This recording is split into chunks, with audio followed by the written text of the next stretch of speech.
नमस्कार विद्यार्थी मित्रांनो, 11वी फिजिक्स मधील chapter number first units and measurement याच्या पार्ट 2 मध्ये आपल्या सर्वांचं सहर्ष स्वागत आहे। याच्या अगोदर आपण 8 न्यूमरिकल्स बघितलेले आहेत। आता त्याच्या पुढचा न्यूमरिकल्स या ठिकाणी बघूयात। An object is falling freely under the gravitational force, its velocity after travelling a distance h is v. If v depends upon gravitational acceleration g and distance, prove with dimensional analysis that v is equal to k under root gh where k is constant. Okay, आपल्याला इथे दिलेलं काय आहे ते आपण लिहून घेऊयात। आपल्याला हाईट म्हणजे डिस्टन्स दिलेला आहे आणि ते डिस्टन्स आपल्याला सांगितलेलं आहे h एवढा आहे। वेलोसिटी जी आहे वेलोसिटी v दिलेली आहे आणि आपल्याला प्रूव्ह काय करायचं आहे, v is equal to k root gh हे आपल्याला प्रूव्ह करायचं आहे। इथे सांगितलेलं काय आहे की velocity depends upon gravitational acceleration g and distance, या दोन गोष्टीवरती वेलोसिटी डिपेंड करते असं सांगितलेलं आहे। याच्या अगोदर आपण डायमेन्शनल अनालिसिसचे जे ऍप्लिकेशन आहे त्यामध्ये आपण बघितलेले आहेत की जे 3 ऍप्लिकेशन आपण होते त्यापैकी एक ऍप्लिकेशन या ठिकाणी आपल्याला वापरायचं आहे की ज्याच्या माध्यमातून आपण एक फॉर्म्युला तयार करू शकतो। ओके, काय लिहिता येईल आपल्याला, तर v डिपेंड्स ऑन, v कोणावरती डिपेंड करत आहे तर g आणि h वरती, म्हणजे v is equal to k g raise to x and h raise to y। म्हणजेच आपण काय करता येईल, v म्हणजे वेलोसिटी आहे, k कॉन्स्टंट आहे, g acceleration due to gravity आहे आणि h डिस्टन्स आहे। यांचे आपल्याला डायमेन्शन्स या ठिकाणी लिहिता येईल। वेलोसिटीचे डायमेन्शन्स आपण काय लिहू शकतो, l m t is equal to k into g चे डायमेन्शन परत l m t raise to x into h चे dimension l m t raise to y। Okay, आता l चे डायमेन्शन्स काय आहेत, वेलोसिटीचे डायमेन्शन्स काय आहेत, वेलोसिटी आपण कशामध्ये मेजर करतो, मीटर पर सेकंड मध्ये। Velocity is equal to metre per second, ज्याचे डायमेन्शन्स या ठिकाणी काय होतील बघा, l m t l raise to 1 m mass आहे का इथं नाही, 0 t सेकंड आहे म्हणजे टाइम दिलेला आहे पण तो खाली आहे, तो वरती आल्यानंतर -1 l raise to 1 m raise to 0 t raise to -1। त्याच्यानंतर g acceleration due to gravity आपण कशामध्ये मेजर करतो, मीटर पर सेकंड स्क्वेअर। याचे डायमेन्शन आपण काय लिहिता येईल बघा, l m t l metre दिलेला आहे, l रेस टू 1 मास आहे का नाही, टाइम जो आहे तो खाली आहे, तो वरती आणल्यानंतर -2 म्हणजे हा g झाला या ठिकाणी। त्याच्यानंतर हाईट म्हणजे आपल्याला काय सांगितलेलं आहे, डिस्टन्स आहे आणि डिस्टन्स आपण मीटर मध्ये मेजर करतो। याचे डायमेन्शन काय होतील, l m t l raise to 1 m raise to 0 t raise to 0। हे डायमेन्शन्स इथं आपण पुट करू शकतो। वेलोसिटीचे डायमेन्शन आहेत l raise to 1 m raise to 0 t raise to -1। हे डायमेन्शन नाहीत कारण तो कॉन्स्टंट आहे, डायमेन्शन लेस कॉन्स्टंट। g चे डायमेन्शन काय होतील, l raise to 1 m raise to 0 t raise to -2 आणि हाईट चे dimension l raise to 1 m raise to 0 t raise to 0 is equal to k into bracket, आता या x न आतमध्ये multiply करून घ्या, l raise to x m raise to 0 t raise to -2x into l raise to y m raise to 0 t raise to 0 is equal to k into bracket. आता इथे 2 bracket दिलेले आहेत, त्या 2 ब्रॅकेटचा आपल्याला एक ब्रॅकेट करता येईल घातांकांच्या नियमानुसार, l m t बेस दोन्ही मध्ये इथं समान आहे l चा, म्हणजे घातांकांची बेरीज करता येईल कारण मध्ये गुणाकार आहे, म्हणजे l raise to x plus y m raise to 0 m raise to 0 m raise to 0 t raise to -2x आणि इथं t रेस टू 0 म्हणजे इथं काय लिहिता येईल, t रेस टू -2x। या बाजूला काय आहे बघा, l raise to 1 m raise to 0 आणि t रेस टू -1। दोन्ही बाजूचे लेफ्ट हँड साइड आणि राईट हँड साइड कम्पेअर करूया, comparing LHS and RHS। Therefore काय करता येईल बघा, पॉवर कम्पेअर करावं लागतील आपल्याला, बेस तर समान आहे, 1 is equal to x plus y m raise to दोन्ही बाजूला 0 आहे, t raise to -1 is equal to, इथं t रेस टू चा घातांक आहे -2x आहे, मायनस ला मायनस कॅन्सल झालं, a2 या बाजूला गेलं तर एम्प्लाइज आपण करूया, x इज इक्वल टू आपल्याला व्हॅल्यू भेटली 1/2 टू, ची व्हॅल्यू किती आहे 1/2. याला आपण इक्वेशन नंबर 1 म्हणूया. आपण म्हणू put value of x in equation 1. x ची व्हॅल्यू 1 मध्ये पुट करू. 1 is equal to x 1/2 plus y implies y is equal to, हे 1/2 या बाजूला आलं म्हणजे 1/1/2 इज इक्वल टू 1/2, म्हणजे y is equal to value किती भेटली आपल्याला 1/2. ओके, हे जे इक्वेशन आहे त्याला आपण a असं म्हणूया. देअरफॉर इक्वेशन a बिकम काय लिहिता येईल, v is equal to k g raise to x ची पॉवर किती आहे 1/2, h रेस टू h ची पॉवर काय आहे y, ती ही 1/2 implies k g raise to 1/2 म्हणजे root g h raise to 1/2 म्हणजे रूट h, म्हणजे हेच आपण असं लिहू शकतो k अंडर रूट gh, म्हणजे जे आपल्याला प्रूव्ह करायला सांगितलेलं होतं v is equal to k under root gh, हे या ठिकाणी प्रूव्ह झालं. ओके, नेक्स्ट न्यूमेरिकल बघूयात. v is equal to at plus b divided by t plus c plus v not is dimensionally valid equation. Obtain the dimensional formula for a, b and c where v is velocity, t is time and v naught is initial velocity.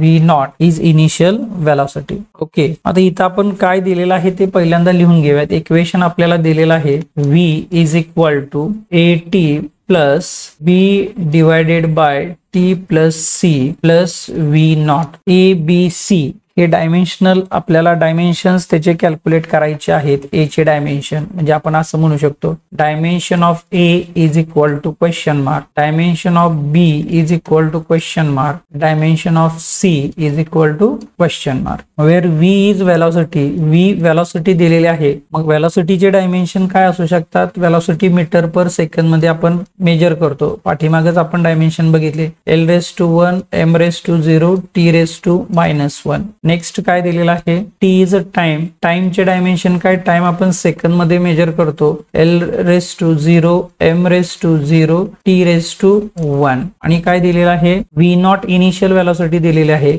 Initial velocity असू देत किंवा final, ती metre per second मध्येच major करतो. L⁻⁴ M⁻�0 T⁻⁻1 हा data आपल्याला दिलेला आहे. या डेटावरून आपल्याला या ठिकाणी ए, बी आणि सी चे डायमेन्शन्स कॅल्क्युलेट करायचे आहेत. आता आपल्याला माहिती आहे डायमेन्शन अनालिसिस मध्ये आपण बघितले की इज इक्वल टू च्या पलीकडची जी क्वांटिटी असेल त्याचे जे डायमेन्शन असतील ते इकडच्या बाजूच्या क्वांटिटी एवढेच त्या ठिकाणी असतात. म्हणजे आपण असं म्हणू शकतो नंबर 1 बघा v is equal to A T. Okay, व्हेलॉसिटीचे डायमेन्शन्स या ठिकाणी काय आहेत, व्हेलॉसिटीचे डायमेन्शन L⁻⁴ M⁻�0 आणि T⁻⁻1. ओके, आपल्याला ए चे डायमेन्शन पाहिजेत. इथं आपण असं म्हणूया v is equal to A T is equal to A into T is equal to ए.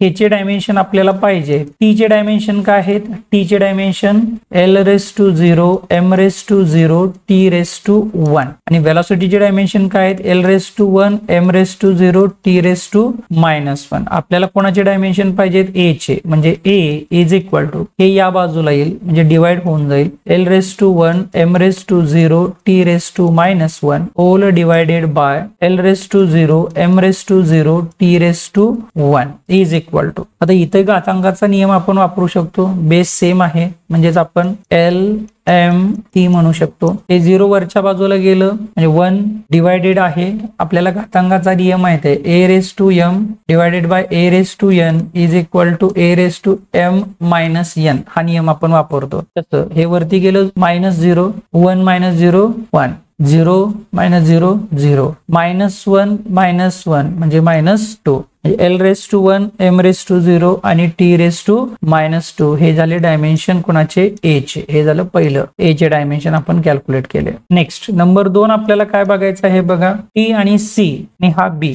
बी चे डायमेन्शन आपल्याला पाहिजेत, सी चे डायमेन्शन पाहिजेत. पण इथं आपण पहिल्यांदा सी चे डायमेन्शन कॅल्क्युलेट करून घेऊया. आता इथं जर आपण बघितलं तर आपल्याला काय माहिती आहे बघा, टी प्लस सी, प्लसच्या पलीकडचे आणि प्लसच्या अलीकडचे या दोन्हीचे डायमेन्शन कसे असतात, सेम असतात. म्हणजे टी चे जेवढे डायमेन्शन असतील तेच सी चे डायमेन्शन असतात. टी चे डायमेन्शन काय L⁻⁴ M⁻�0 T⁻1, सी चे डायमेन्शन काय होतील मग L⁻0 M⁻0 T⁻1 म्हणजे डायमेन्शन दोन्ही बाजूला सेमच राहील. म्हणजे इथं आपण म्हणूया C is equal to L⁻0 M⁻0 T⁻1. Next C चे डायमेन्शन झाले. आता आपण बी चे डायमेन्शन करूयात. बी च्या डायमेन्शन साठी हा फॉर्म्युला आपण वापरू शकतो. म्हणजे हे जेवढे डायमेन्शन असतील तेवढेच व्हेलॉसिटीचे पण डायमेन्शन त्या ठिकाणी असतील. म्हणजे velocity is equal to B divided by T plus C. व्हेलॉसिटीचे डायमेन्शन काय आहेत L⁻1 M⁻0 T⁻1 is equal to बी चे डायमेन्शन आपल्याला पाहिजे म्हणजे ते डायमेन्शन मध्ये जाईल. टी चे डायमेन्शन टी प्लस सी आपण या ठिकाणी केलेलं आहे बरोबर. दोन्हीचे डायमेन्शन्स कसे आहेत या ठिकाणी समानच आहेत म्हणजे T⁻2 आपण डायरेक्ट 1 या ठिकाणी लिहूयात. Okay therefore dimension of B is equal to हे या बाजूला इकडे जाईल म्हणजेच काय आपल्याला लिहिता येईल बघा L⁻1 M⁻0 T⁻1 इंटू हे या बाजूला गेल्यानंतर T⁻1 is equal to L⁻T या बाजूला L नाही म्हणजे L⁻1 M⁻0 T⁻2 हे -1 आणि T⁻2 हे 1. इथं आपण घातांकांचा नियम वापरू शकतो. काय वापरता येईल A⁻m into A⁻n is equal to A⁻m plus n. -1 plus 1 किती होईल 0. म्हणजे हा झाला B चा डायमेन्शन. Therefore B is equal to dimension L⁻1 M⁻0 and T⁻0. Okay. Next numerical बघूयात. The length, breadth and thickness of a rectangle sheet of metal are 4.234 meter, 1.005 meter and 2.01 centimeter respectively. Give the area and volume of the sheet to correct significant figure. Okay आपल्याला काय काय विचारलेलं आहे बघा. Area calculate करायचा आहे आणि volume calculate करायचा आहे आणि दोन्ही मध्ये कंडिशन काय दिलेले आहे की significant figure, proper significant figure मध्ये. ओके मग नंबर 1 आपण एरिया कॅल्क्युलेट करूया. एरिया इज इक्वल टू काय लिहिता येईल आपल्याला लेंथ इंटू ब्रेड्थ. लेंथ किती दिलेली आहे बघा 4.234 इंटू ब्रेड. त्याची जी ब्रेड आहे ती किती दिलेली आहे 1.005 इज इक्वल टू या दोघांचा गुणाकार केला लॉग टेबलच्या साह्याने तर तो भेटेल 4.2551 मीटर स्क्वेअर. हा झाला एरिया. ओके नेक्स्ट आपल्याला काय विचारलेलं आहे volume. Volume is equal to area into thickness is equal to area किती आहे 4.2517 इंटू थिकनेस दिलेला आहे सेंटीमीटर मध्ये दिलेला आहे म्हणजे काय करता येईल 2.01 इंटू 10 टू पॉवर -2 म्हणजे मीटर झाला इज इक्वल. ह्या दोघांचा गुणाकार केला तर तो गुणाकार येईल 8.56 into 10 to power -2 metre cube. हा झाला त्याचा व्हॉल्यूम. ओके नेक्स्ट न्यूमेरिकल बघूयात.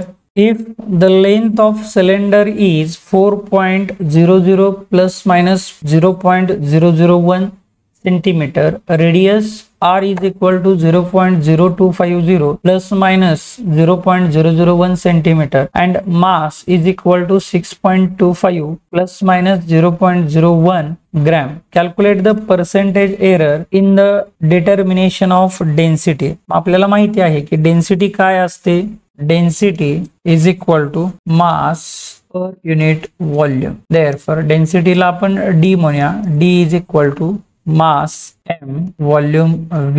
Therefore आता याचा आपल्याला काय कॅल्क्युलेट करायचं आहे एरर कॅल्क्युलेट करायचं आहे. D is equal to mass upon volume. Volume काय असेल पाय r स्क्वेअर h हे झालं volume. Therefore percentage error calculate करूया. Delta d by d into 100 is equal to delta m by m into 100 plus आता हे आपण plus मध्येच लिहितो पाय r स्क्वेअर h पैकी पाय जो आहे तो कॉन्स्टंट त्याला आपण घेत नाही. r आपण त्या ठिकाणी रेडियस कन्सिडर करतो पण r ची पॉवर 2 आहे म्हणजे 2 delta R by R into 100 plus H delta H by H into 100 का केलेला आहे तर आपल्याला पर्सेंटेज एरर फाइंड करायचा आहे. ओके, आता इथं एल आपल्याला दिलेला आहे बघा. एल इज इक्वल टू किती आहे 4.00 प्लस मायनस 0.001. म्हणजे याच्यामधला डेल्टा एल कोण आहे, delta L is equal to plus minus 0.001. त्यानंतर नेक्स्ट आपल्याला दिलेला आहे R is equal to 0.0250 plus minus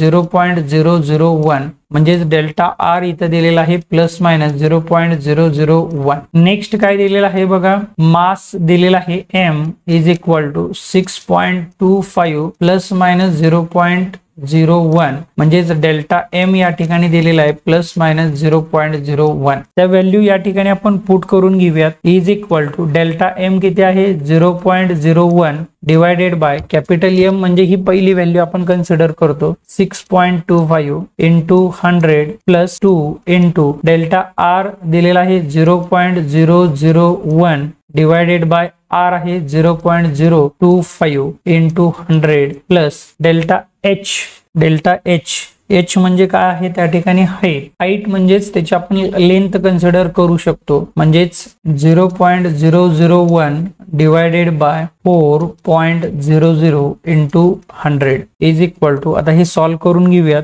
काय करता येईल बघा, हे 0.01 0.1 आणि 2 घरं जर या बाजूला शिफ्ट केला तर इथं 10 ची पॉवर वजा 2 येईल 10 टू पॉवर -2 इंटू हे 10 टू पॉवर किती आहे +2 डिवायडेड बाय 6.25 प्लस इथं 2 इंटू 1 2 3 घरं जर पॉइंट आपण शिफ्ट केला तर 10 टू पॉवर इथं येईल -3 इंटू हे 10 to power +2 divided by 0.025 plus इथं 1 2 3 10 to power -3 into 10 to power +2 divided by 4 is equal to, इथं 10 टू पॉवर -2 ला 10 टू पॉवर +2 कॅन्सल झालं म्हणजे इथं राहिलं 1 डिवायडेड बाय 6.25 प्लस इथं 10 टू पॉवर -3 आणि हे 10 टू पॉवर +2 म्हणजे वरती राहिलं -1 म्हणजे 0.2 divided by 0.025 plus 10 to power -3 आणि 10 टू पॉवर +1 म्हणजे राहिलं 10 टू पॉवर -1 म्हणजेच 0.1 आपण लिहू शकतो डिवायडेड बाय 4. या सगळ्यांची जर आपण बेरीज या ठिकाणी केली तर ही बेरीज आपल्याला भेटून जाईल 8.185 आणि हे आहे पर्सेंटेज मध्ये. म्हणजे डेन्सिटी मधला जो पर्सेंटेज एरर आहे तो आपल्याला किती भेटला 8.185%. ओके, नेक्स्ट न्यूमेरिकल बघूयात. When the planet Jupiter is at a distance 8 to 4.7 million kilometers from the Earth, its angular diameter is measured to be 35.72 inch of R. Calculate the diameter of Jupiter. Jupiterचा diameter आपल्याला काय करायचं आहे calculate करायला सांगितलेला आहे. म्हणजे थोडक्यात आपण असं बघूया की डिस्टन्स दिलेला आहे. गिवन डेटा पहिल्यांदा लिहून घेऊयात. Number 1, Jupiter is at a distance. ज्युपिटरचं जे डिस्टन्स आहे ते आपल्याला दिलेलं आहे. किती दिलेला आहे डिस्टन्स बघा 8.247 म्हणजे कॅपिटल डी दिलेला आहे. 8.2D is equal to 824.7 million kilometre. आता मिलियन किलोमीटर म्हणजेच किती असतं 824.7 मिलियन म्हणजे किती 10 टू पॉवर 6 किलोमीटर म्हणजे 10 टू पॉवर 3 मीटर. म्हणजेच हे किती येते आपल्याला इथं 824.7 इंटू 10 टू पॉवर 9 मीटर. हा झाला कॅपिटल डी. नेक्स्ट काय दिलेला आहे त्यांनी its angular diameter is measured to be. Angular diameter दिलेला आहे आणि हा अँग्युलर डायमीटर म्हणजे आपण अल्फा कन्सिडर करतो. अल्फा किती दिलेला आहे 35.72 इंच इज इक्वल टू, आता इंच म्हणजे किती असतं बघा 35.72 इंटू 4.817 इंटू 10 टू पॉवर -6 एवढे रेडियन म्हणजेच 1.73 इंटू 10 टू पॉवर -4 रेडियन. हा झाला अल्फा. ओके, आता आपल्याला काय सांगितलेलं आहे त्याच्यानुसार आपण फिगर ड्रॉ करूया की हा जो आहे हा प्लॅनेट ज्युपिटर आहे. आपल्याला विचारले what is Wien the planet Jupiter is at a distance म्हणजे थोडक्यात तो अर्थ पासून, ओके या ठिकाणी आहे अर्थ पासून ह्याचं जे डिस्टन्स आहे ते त्यांनी दिलेलं आहे 824.7 इंटू 10⁹ मीटर. आपल्याला विचारलंय कॅल्क्युलेट डायमीटर ऑफ ज्युपिटर, म्हणजे हा जो डायमीटर आहे त्याला आपण म्हणूया ज्युपिटर, हा डायमीटर आपल्याला कॅल्क्युलेट करायचा आहे. ओके, म्हणजे इथं आपण S is equal to R theta हा फॉर्म्युला वापरू शकतो. S is equal to R theta, हा डायमीटर स्मॉल डी, ओके, हा अँगल झाला अल्फा. ओके, म्हणजे इथं आपण कसा लिहिता येईल बघा, S म्हणजे आर्क असेल, आर्क म्हणजे काय, हा small D is equal to R म्हणजे हे डिस्टन्स असेल डी कॅपिटल, आणि थिटा म्हणजे आपल्यासाठी कोण आहे इथं alpha. Therefore D is equal to capital D ची व्हॅल्यू किती आहे 824.7 इंटू 10⁹ इंटू अल्फा किती दिलेला आहे बघा 1.73 इंटू 10⁻⁻4. या दोघांचा गुणाकार जर आपण लॉग टेबलच्या साह्याने केला तर तो भेटेल 1.428 इंटू 10⁸ मीटर. हा झाला स्मॉल डी.